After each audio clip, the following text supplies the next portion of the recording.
Yo, what is going on, everybody? I am Canada Zone, and I'm here for our Brooklyn Nets NBA 2K25 rebuild. Now, on your screen, I have our untouchables for now, our trading block for now, and our target list.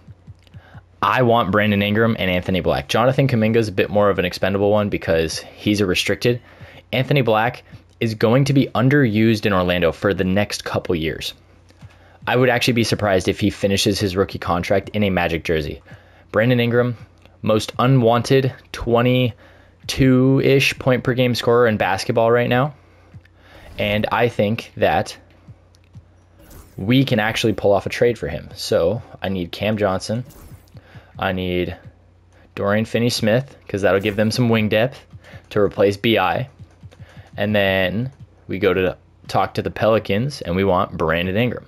What if, we try someone with a bit more value? Do they like Bojan? Oh, okay. So we get it done with Bojan Bogdanovic. I'm going to go to the trade deadline where we try and pick up Anthony Black, but otherwise I am going to get to simulating and I will see you guys at the trade deadline. We could try Jonathan Kuminga, but there's no way we can get that done if we couldn't even get the Anthony Black deal done. And we can take back their worst player, which is Maxwell Lewis. Okay. We've got building blocks here. There's potential to this. And a pick. We get Jonathan Kuminga.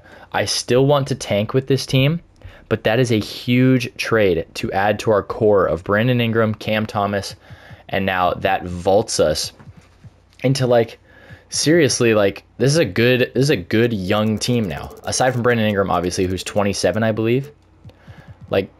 Adding a guy like Jonathan Kuminga when we already have Cam Thomas, BI, and now him, that's a huge addition in my opinion. And Jonathan Kuminga did get his max already, so that's huge. All right, that's going to do it for the trade deadline. I will see you guys at the end of the regular season. Okay, so the end of the season is here, and we surprisingly won 30 games. Now, thankfully, we stay at 30 wins, but this team has a very bright future. I think that as we continue to develop with Kuminga and Cam Thomas eventually filling their shoes with their potential alongside Brandon Ingram, we could get, wow, Rob Will made all defensive. Yo, that's hype. Okay, sorry. I think that we could get really, really good eventually. Playoffs, you've got Mavs, Celtics. You're going to get a Celtics win. There it is, Celtics in 7. Draft lottery, this is big. I believe we've got the 6th projected odds. We're going to sit here and we're going to wait. This is us now, please. Oh my God. Top 4, baby. I told y'all. Blazers, jump in. Ah, they get 6. Okay. That's huge. We jump into the top 4 for sure. And if we're picking 4, are we really going to stay at 4? Or are we going to jump into the top 3? Come on. Oh my God, we're in the top 3.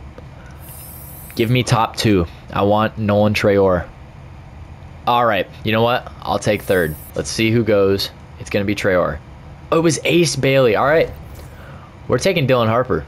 6'6", 216. He's going to slot in perfectly next to Cam Thomas. And we've got a late or a middle of the round first. Jaleel Bethea, Carter Bryant, Dink Pate is funny. Ben Sirov, Zvonimir Ivicic, Noah Essengay.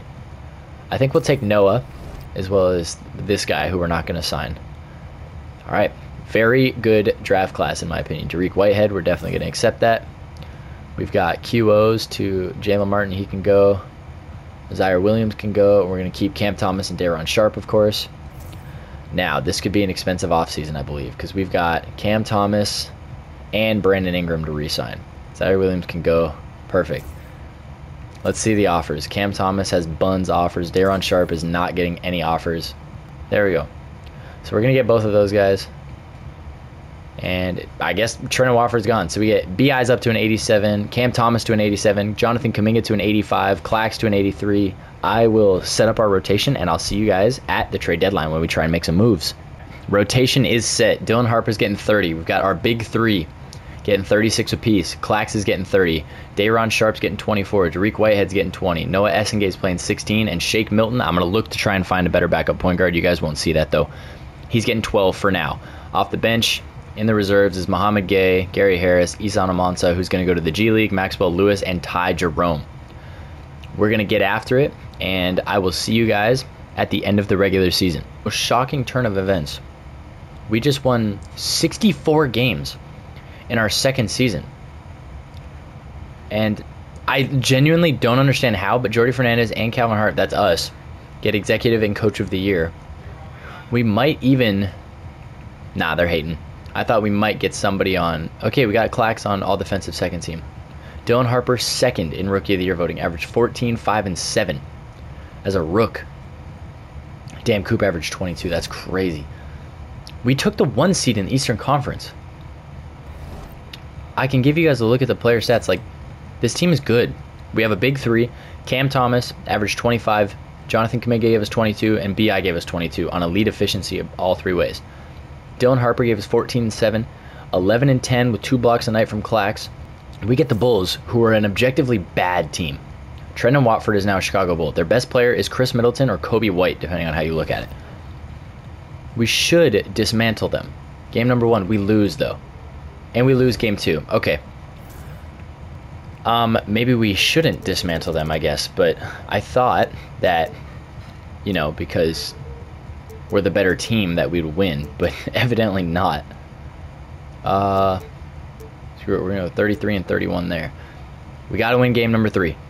And we lose. Game number 4. Game 5. Game 6. We just lost in 6 games to the 8 seed, who went all the way to the conference finals. Oh my gosh, dude. This is insane. Pacers in 6 over the Mavs, and they lose 3 consecutive finals appearances. Now, I skipped the trade deadline last year because we had 6 losses at the trade deadline. We were stupid good, and I figured if it ain't broke, don't fix it, and then it broke in the playoffs. So maybe there's something to fix. Maybe the bench, like a Day'Ron Sharpe or a Dariq Whitehead, could get moved, or I don't know, Isan Amansa, Noah Essengay. Like, Dariq Whitehead might be the odd man out. Make Essengay a 3. We are going to set this rotation, but I'm just going to skip straight to the trade deadline for you guys, and I will see you when we get there.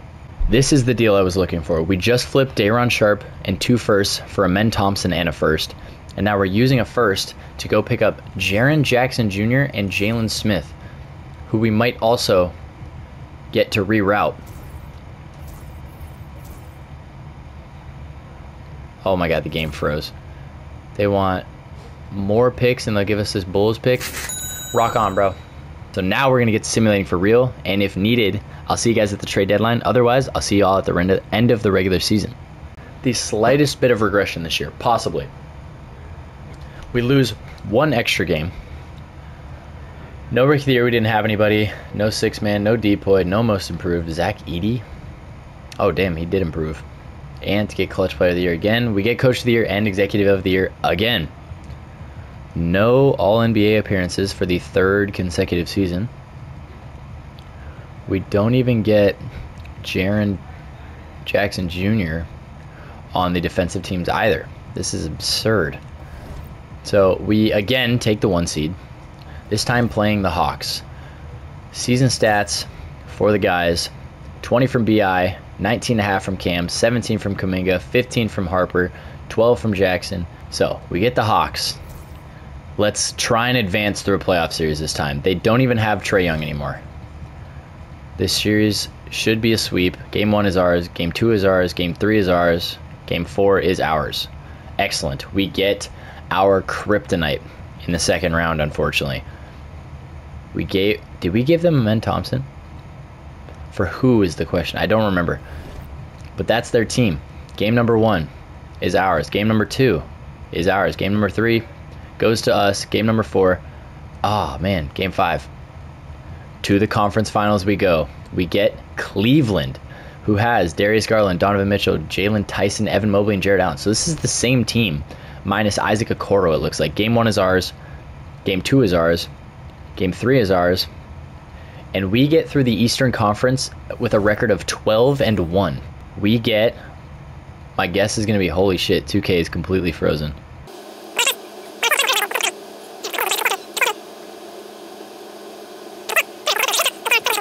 So we're back. Oh my god, there's no way it froze again.